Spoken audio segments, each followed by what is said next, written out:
Sud Radio. La France dans tous ses états.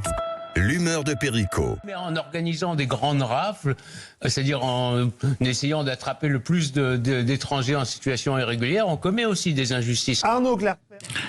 On connaît Arnaud Klarsfeld. Arnaud Klarsfeld, sa verbe, sa fougue. Et il a utilisé le mot rafle pour parler de mesures pour juguler l'immigration. Et évidemment, cette déclaration d'effrayer la chronique suscite des émois, des indignations. Voilà, ça fait un petit scandale. Est-ce qu'on peut remettre les choses à leur place ? Arnaud Klarsfeld est le fils de Serge et de Beate Klarsfeld. Il est le petit-fils d'Arnaud Klarsfeld.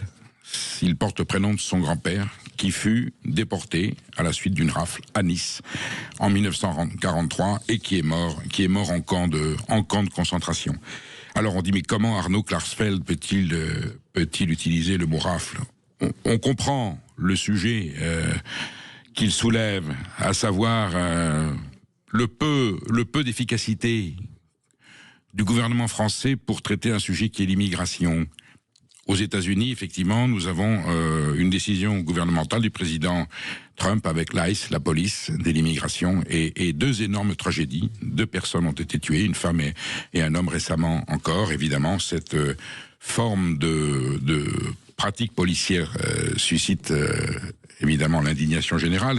Et est-ce qu'on peut dire à Arnaud Klarsfeld que le sujet qu'il soulève est fondé, que sa colère est légitime, mais que, attention, l'indignation et encore plus l'exaspération sont mauvaises conseillères. Il s'agit bien entendu de traiter le problème de l'immigration en France, qui est la principale préoccupation des Français, qui est au cœur du débat politique et qui sera certainement l'enjeu essentiel de la prochaine campagne pour l'élection du président ou de la présidente de la République. Que pour autant, cette mesure pour réguler l'immigration, avoir une immigration choisie, que la France n'accueille que les gens qu'elle peut recevoir, auxquels elle peut accorder des conditions dignes de résidence et d'existence, évidemment, est un enjeu essentiel politique, humain, économique et social. Bien sûr, le gouvernement ne prend pas les mesures qu'il faut. Et lorsque le ministre de l'Intérieur, Bruno Retailleau, a pris cette loi, eh bien, le Conseil constitutionnel est passé derrière en disant c'est pas conforme à la Constitution. Voilà, la France a besoin aujourd'hui, comme aux États-Unis, d'une loi puissante, nette, forte, efficace. C'est l'intérêt de la nation, c'est la préoccupation des Français, et c'est une mesure tout à fait républicaine. La France restera une terre d'accueil, c'est la République des droits de l'homme, mais qu'elle doit considérer qu'elle ne peut accueillir des gens que si elle leur assure des conditions de vie décentes et des gens qui acceptent la loi de la France et que s'ils viennent s'intégrer, ils acceptent les principes et les valeurs de la République. Donc la colère d'Arnaud Klarsfeld est totalement légitime, elle est fondée, son indignation est tout à fait compréhensible.